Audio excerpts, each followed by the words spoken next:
Simpleng ulam, tiyak magugustuhan mo rin. Grabe ang sarap niya. Isangag ko muna yung dilis hanggang sa maglutong lang. At bantayan mo lang para hindi masunog. Pagkatapos niyan, tanggalin muna sa kawali at isit aside. Mayroon din ako ditong 250 grams na pork limpo na hiniwa ko lang siya ng maliliit. Ilagay ko lang din siya sa kawali na walang mantika at antayin lang na mag-brown hanggang sa maglabas din siya ng sarili niyang mantika. At pagkatapos niyan, itabi ko muna yan sa kawali at igisa ko na rin yung bawang. Ihalo lang din hanggang sa maglabas ng aroma at ilagay ko na rin yung sibuyas. Ihalo lang din hanggang sa maluto yung sibuyas at maglagay na rin ako din dyan ng kamatis. Ihalo lang din at isabay na rin natin sa paghalo yung ating pork limpo hanggang sa maluto lang din yung kamatis.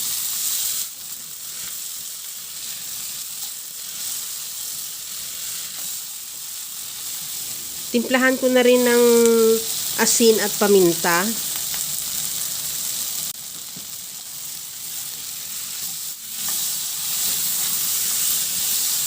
Maglagay na ako ng tubig. Kunting tubig lang para lang pampalambot sa ating karni. At depende rin sa iyo kung gusto mo ng mas maraming sabaw, pwede mo rin dagdagan. At takpan mo na hanggang sa lumambot yung ating pork limpo. At ilagay ko na rin yung upo. Hiniwa ko lang ng maliliit na pa-cubes.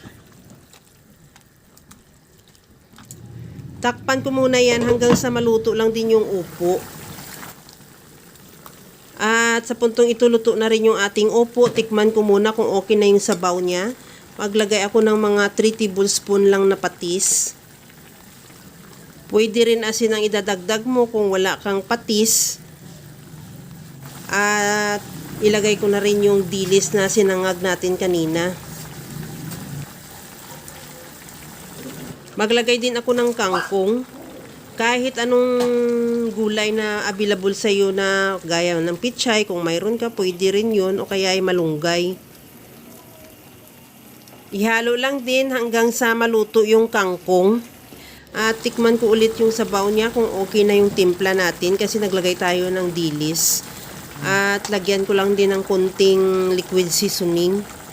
At isunod ko na rin ilagay dyan yung sutanghon na binabad ko na rin yan sa mainit na tubig.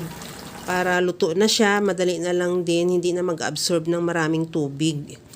At ready to serve na yan, kaya mga kalasa, kung nagustuhan mo yung ating video, please like na lang at pakishare na rin sa inyong mga friends. At kung bago ka pa lang sa aking channel, subscribe na at i-click mo na rin ang bell button para sa mga notification. Kaya mga kalasa, alam ko, kayang-kaya mo tong gawin. Dahil sa sobrang simple at napakadali niya lang lutuin. Kagaya lang lagi sa sinasabi ko na wala namang hindi marunong magluto basta sa simpleng paraan lang. Hanggang sa muli mga kalasa, thank you for watching. Bye-bye!